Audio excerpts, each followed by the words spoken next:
Bonjour et bienvenue en tête-à-tête sur France 24. Notre invité cette semaine est le ministre des Affaires étrangères du Burundi, Edouard Bizimana. Il est avec nous depuis Gitega, la capitale politique du pays. Merci beaucoup, monsieur le ministre. Merci beaucoup de m'accueillir chez vous. Votre président, Évariste Ndayishimiye, est président en exercice de l'Union africaine. Il est aussi l'envoyé spécial de l'UA pour le Sahel. Et c'est à ce double titre qu'il s'est rendu ces derniers jours au Burkina Faso pour y rencontrer le chef de la junte, le capitaine Ibrahim Traoré. N'est-ce pas là accorder de la légitimité à un putschiste dont le pays, ainsi que le Mali et le Niger, est toujours suspendu de l'Union africaine? Je ne pense pas que ça puisse être dans ce sens-là, parce que pour que ça soit vraiment une union africaine, il faut que ça rassemble tous ces enfants, tous les pays. Donc, je pense que, comme Son Excellence le Président de la République aime le dire, quand le vin est tiré, il faut le boire. Donc, il y a une situation qui s'est produite dans ces pays, mais on ne doit pas les mettre de côté, jeter l'eau et l'eau du bain. Donc, je pense que cette démarche s'inscrit dans une logique d'accompagnement afin de peut-être convaincre les autorités de ces pays à normaliser la situation.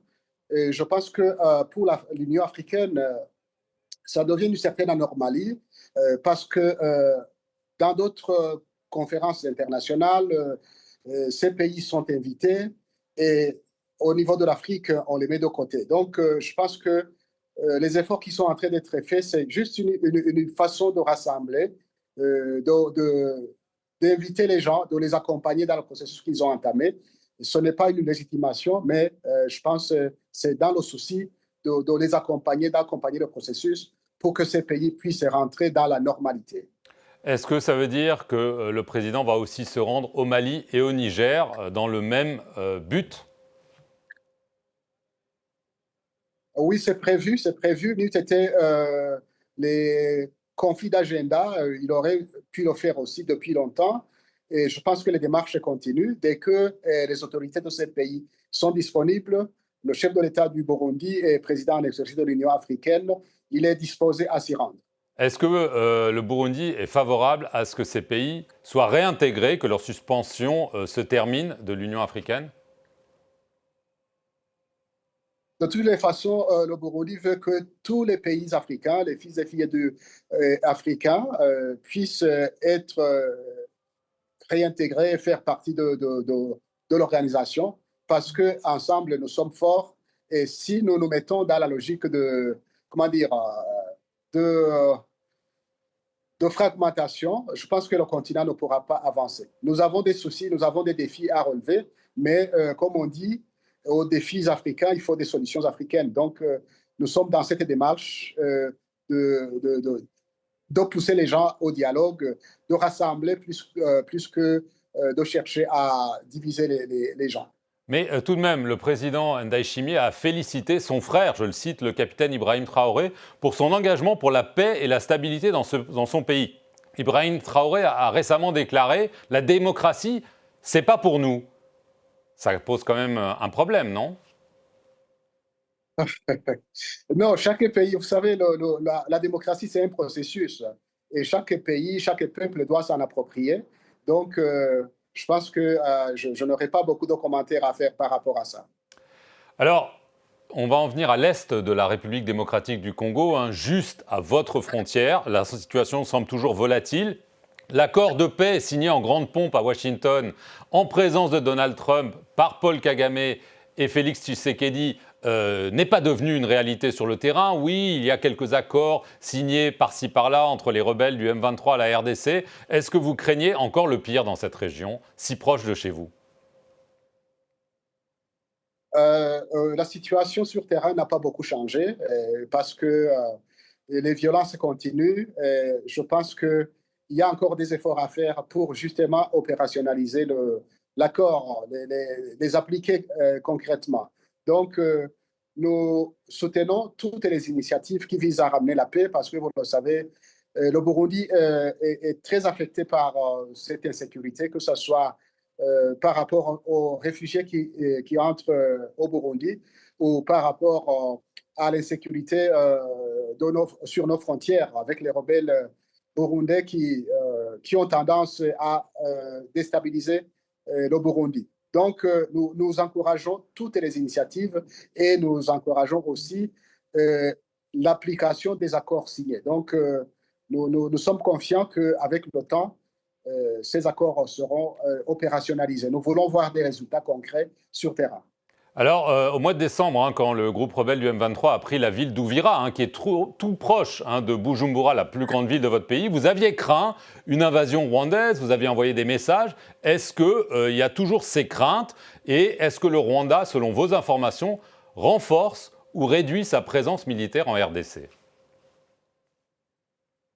Bien, selon les rapports des organisations internationales, donc les renforts continuent et pour le Burundi, on n'a rien à craindre parce que nous sommes bien organisés, nous suivons la situation de près et nous sommes prêts à endiguer toute tentative d'invasion vers le Burundi.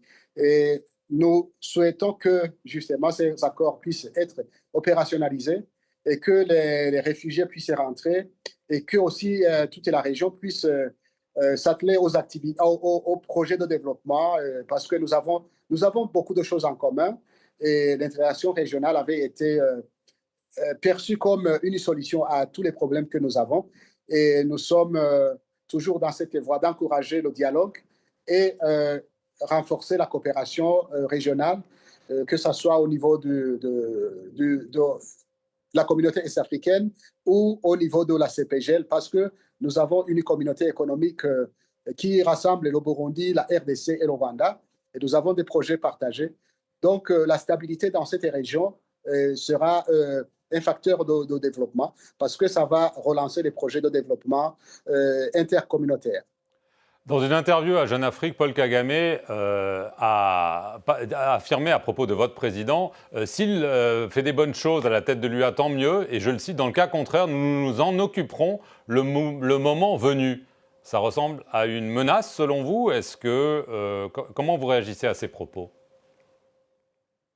Non, donc il est responsable de ses propos. Donc pour nous, ça, il a le droit de dire ce qu'il veut dire, mais pour nous, je pense que nous allons nous concentrer sur l'essentiel.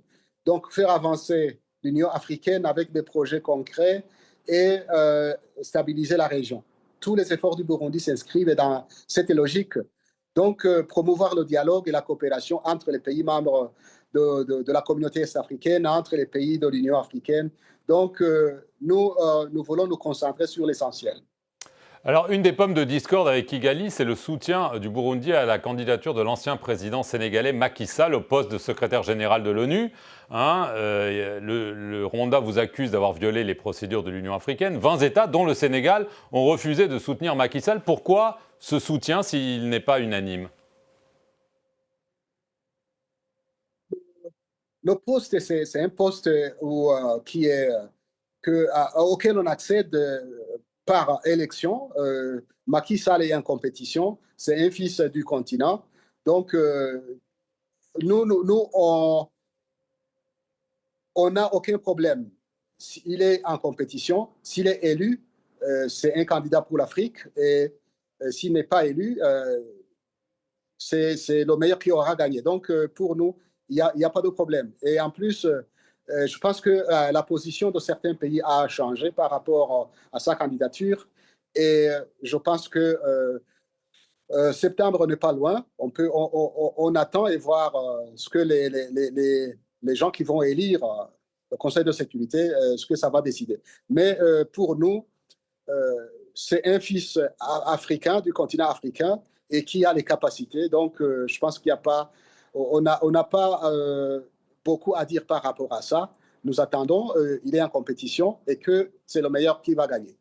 Juste un dernier mot sur une actualité récente dans votre pays. Votre ministre de la Communication, Gabi Bougaga, a été retrouvé mort le 16 avril dans sa voiture. Un accident selon les autorités. Certains estiment pourtant qu'il y a des zones d'ombre et qu'il faut une vraie enquête. Est-ce que toute la lumière sera faite sur cette mort? Je pense que nous avons des instances qui ont la capacité de mener les enquêtes. Nous attendons l'issue des enquêtes. Édouard Bizimana, merci beaucoup d'avoir répondu aux questions de France 24 depuis Gitega, la capitale du Burundi. Et merci à vous d'avoir suivi cette émission sur nos antennes. C'est moi qui vous remercie.